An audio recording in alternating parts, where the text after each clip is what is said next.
예수를 믿고 살아가는 우리가 신앙생활을 하다 보면 때로는 하나님께서 일하는 방식이 이해되지 않을 때가 있습니다. 내가 봤을 때는 이렇게 하시면 더 좋을 것 같은데 하나님께서는 이것이 아닌 저런 방식을 택하기도 하시고, 내가 원하는 방향은 분명 이쪽인데 하나님께서는 오히려 다른 방향으로 우리의 삶을 인도하시기도 합니다. 오늘 우리가 보았던 예레미야의 말씀도 그러한 것 가운데 하나가 아닐까 싶습니다. 오늘 본문은 당시 바벨론의 포로로 끌려가서 힘겨운 삶을 살고 있었던 이스라엘 백성들에게 보내는 예레미야의 편지입니다. 한번 생각해 보십시오. 그 당시에 포로로서의 삶을 살아가고 있는 그 백성들에게 가장 큰 소원은 무엇이었겠습니까? 하루라도 빨리 해방이 되어서 나의 조국으로 되돌아가는 것, 아마 그것이 가장 큰 소원이자 꿈이었을 것입니다. 그래서 그들은 아마 날마다 하나님, 우리에게 다시금 은혜를 베풀어 주시어서 우리의 나라로, 나의 고향으로 돌아가게 하여 주옵소서, 아마 그 생각을 간절히 가지고 또한 편지를 받았으니 그 편지에도 그러한 내용이 기록될 것을 기대하였을 것입니다. 그런데 막상 오늘 본문에 나오는 하나님의 말씀은 좀 당황스럽게 느껴집니다. 하나님의 뜻이 과연 무엇인지 그 마음을 진정 헤아리기가 어렵습니다. 우리가 읽지는 않았지만 예레미야 29장 4절에서 6절은 이렇게 기록하고 있습니다. 만군의 여호와 이스라엘의 하나님께서 예루살렘에서 바벨론으로 사로잡혀 가게 한 모든 포로에게 이와 같이 말씀하시니라. 너희는 집을 짓고 거기에 살며 텃밭을 만들고 그 열매를 먹으라. 아내를 맞이하여 자녀를 낳으며 너희 아들이 아내를 맞이하며 너희 딸이 남편을 맞아 그들로 자녀를 낳게 하여 너희가 거기에서 번성하고 줄어들지 아니하게 하라. 포로로 잡혀갔던 이들이 바벨론에서의 생활, 그것을 가지고 불평을 하고 투덜거리며 그러한 삶을 살고 있을 때에 하나님께서는 이들에게 뭐라고 말씀하셨습니까? 거기에서 잠깐 있을 생각하지 말고 오래오래 그곳에서 살 준비를 하여라. 거기에 집을 짓고 거기에 살면서 거기에 텃밭도 만들고 그 텃밭에서 나오는 열매를 먹고 살아라. 또한 6절을 보니까 이렇게 말씀을 합니다. 너는 아내도 거기에서 맞이하고 너희들의 자녀도 낳고 또 너희들의 자녀가 또 다른 자녀를 낳고 계속해서 그곳에서 번성한 삶을 살도록 그렇게 말씀하고 있습니다. 혹 우리 성도님들은 이 이스라엘 백성과 같은 삶의 모습, 이 모습을 내가 겪게 된다면 어떠한 마음이 드시겠습니까? 그런데요, 하나님의 말씀은, 하나님의 명령은 여기에서 끝이 난 것이 아닙니다. 이어서 7절에서는 이렇게 말씀하고 있습니다. 너희는 내가 사로잡혀 가게 한 그 성읍의 평안을 구하고 그를 위하여 여호와께 기도하라. 이는 그 성읍이 평안함으로 너희도 평안할 것임이라. 이 말씀이 무엇을 의미합니까? 너희는 그저 거기에서 사는 것에 머물지 말고 너희들을 지배하고 있는 그 바벨론을 위해서 기도하라. 그 바벨론이 더 평안할 수 있도록 기도하라라고 그렇게 말씀합니다. 그렇지 않아도 속쓰리고 또 흔히들 하는 표현으로 우라통이 터질 듯한 그 백성들에게, 아니 그들을 지배하고 있고 학대하고 있는 바벨론의 성읍을 위해서 기도하라는 하나님의 명령은 정말 지금 들어도 이해하기 어려운 것처럼 들립니다. 그렇습니다.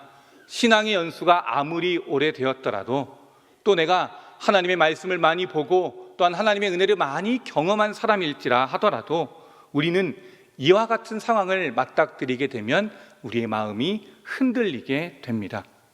분명 하나님의 계획이라고, 하나님만이 아시고 나를 위해서 준비하신 일이라고 그렇게 믿고 있지만 그것이 내가 생각하는 것, 내가 원하는 방향, 내가 꿈꾸고 있는 것과는 다를 때에 우리는 갈등하게 됩니다. 하나님의 뜻을 몰라서 분별력을 잃고 방황하기도 하지만 때로는 하나님의 뜻을 알면서도 우리는 고민하기도 합니다. 하지만 우리가 확신을 가지고 고백해야 할 것은 하나님께서는 우리를 가장 선한 길로 인도하시는 분이시다라는 그 믿음입니다. 우리가 오해하는 경우가 있습니다. 하나님께서는 내가 원하는 방식이 아닌, 또한 내가 원하고 추구하는 방식이 아닌 하나님의 방식으로 일하고 계신다라는 사실입니다. 그러니 나보다도 나를 더 잘 알고 계시는 하나님께서 나를 선한 길로 인도하시는 것을 믿어야 합니다. 오늘 말씀 11절에서도 다시 한번 강조합니다. 여호와의 말씀이니라. 너희를 향한 나의 생각을 내가 아나니 평안이요 재앙이 아니니라. 너희에게 미래와 희망을 주는 것이니라. 당장의 징계와 고난 때문에 가려졌지만 결국 하나님께서는 이스라엘의 백성 또한 우리에게 주시려고 하는 것은 평안이요 미래요 희망입니다. 그렇기에 혹시나 내가 원치 않았던 하나님으로 받았던 어떠한 고난을 받게 되거든 그것을 끝으로 알고 하나님을 향해 원망하거나 낙심하지 않아야 합니다.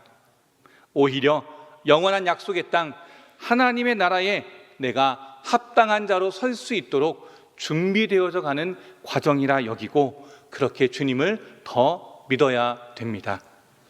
당시 이스라엘 백성들은 이해하기 어려웠겠지만 오랜 세월이 지난 과거의 역사를 바라보고 있는 우리의 입장에서는 바벨론에서의 그 시간이 왜 필요했는지를 쉽게 알아차릴 수 있습니다. 먼저 바벨론의 평안을 위해서 기도하라라고 말씀하셨던 것은 그것이 곧 이스라엘의 백성, 그 백성을 향한 기도였기 때문입니다. 바벨론이 당시에 평안했어야 이스라엘 백성도 평안하게 살 수 있었습니다. 그리고 전 인류를 구원하기 위하여 하나님의 말씀이 온 세상에 전해져야 되기 때문에 하나님께서는 그때 바벨론이라는 나라를 사용하셨습니다. 오늘 예레미야의 말씀과 또 그 당시의 역사적 상황이 오늘날 우리 또한 이 시대를 살아가는 우리 성도님들에게 주는 교훈이 있습니다.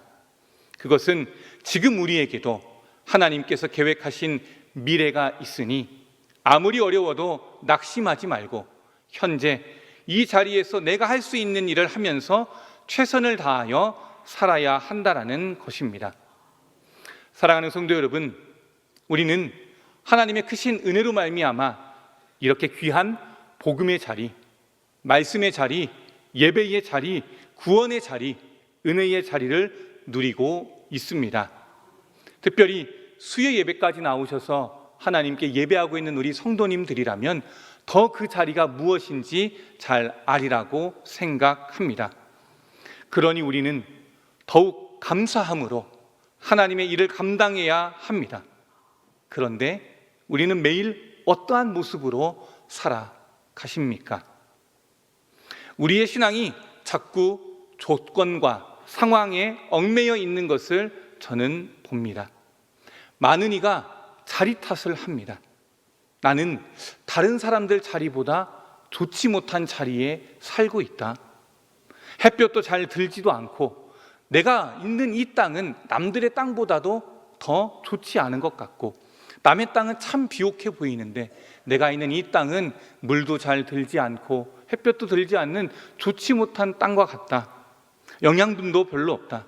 그래서 내 조건과 상황, 환경이 다 갖춰질 때까지 우리는 기다리고 또 기다리고 그렇게 기다리다가 결국 아무것도 하지 못한 채 우리의 삶을 허비하는 경우가 있습니다.